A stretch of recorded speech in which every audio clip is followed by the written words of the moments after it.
Hello everyone, I know this isn't Final Fantasy, and I do apologize for that, but I am releasing a kind of test video here, so when I'm done with school and the move, I'm considering making smaller bonus videos for my patrons over at Patreon, and as a teaser for that decision that may go into effect months from now, it's gonna be this video, so, Radiant Dawn.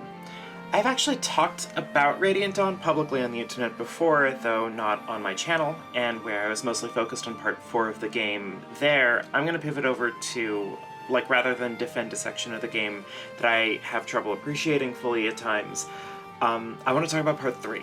So, loosely and, for the unaware, Radiant Dawn is a Fire Emblem title that it's told in 4 distinct parts, each with a prologue and an endgame chapter. Part 1 focuses on Micaiah as she and her ragtag group of orphans find the long-lost Prince of Dayan and start a revolution to reclaim Dayan from Begnion's, from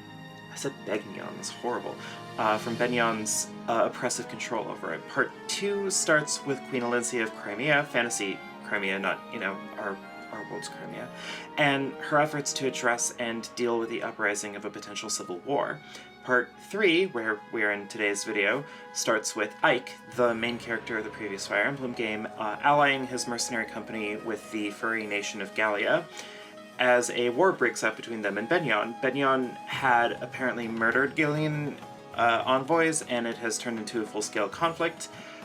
Interestingly enough, though, is that Part 3 also occasionally shifts perspectives, shuffling from Ike to Micaiah to even Elincia's knights for a chapter to try and come at this conflict from multiple sides. Now, this is all well and good, and I cannot be the first idiot on YouTube to discuss this, so it's probably no surprise that the standout chapters in Part 3 are obviously Micaiah's. See, after winning independence, the newly crowned King Peleus forces Micaiah, now the commander of Dayan's army, to join the war on Begnion's side, putting half of the playable characters you've been mucking about with in direct conflict with the other.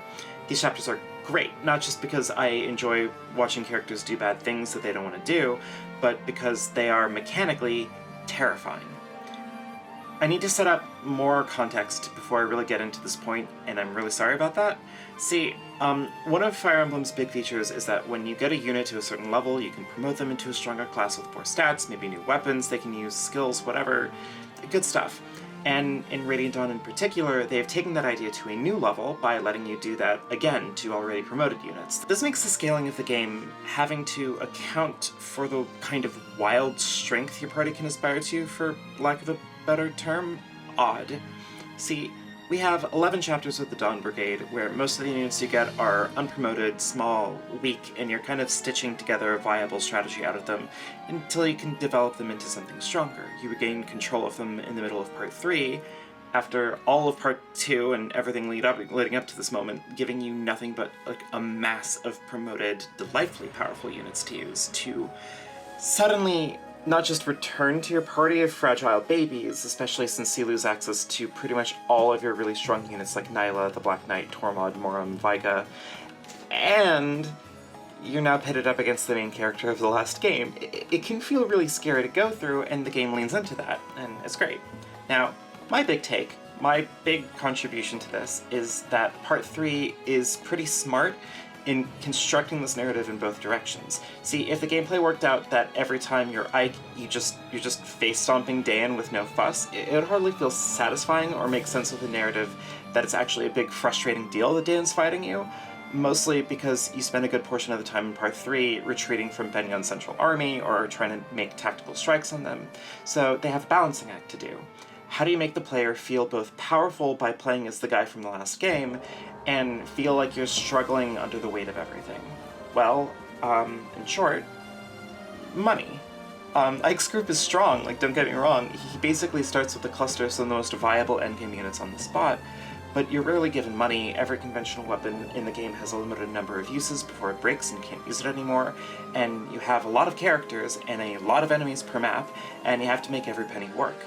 Paired with the ever-increasing number of enemies, the Dayan chapters where you have twigs and tissue paper and are fighting for a repulsive cause, because if you stop, a curse will kill everyone in Dayan. It's just great. I know that this is the second time I talk about a game in the Fire Emblem series being kind of unfair to you and how good that is, and that's not just because I'm a masochist, shut up, but because that's the stuff I look for in these games, where the mechanics and the story work together to be unfair, cruel, sure, but in a way that feels earned. I care so much about Micaiah because her struggles are both vividly written and mechanically horrifying to go through. And I also care a lot about, like, the FurCon allies in that the fatigue is mechanically palpable. Now, granted, this doesn't work perfectly every time, and the more comfortable you are with mechanics, the more precise you are with things, the less this is gonna hurt, because, you know, the game is still designed to be beaten, but I can't help but feel, even revisiting it now as a miserable adult that's cursed to still be alive for some reason, the way I felt as a youth. You know, burning through AA batteries on my Wii remote, engrossed in this game, feeling like I had no weapons, no money, and that every oncoming chapter felt impossible and every subsequent victory unbelievable.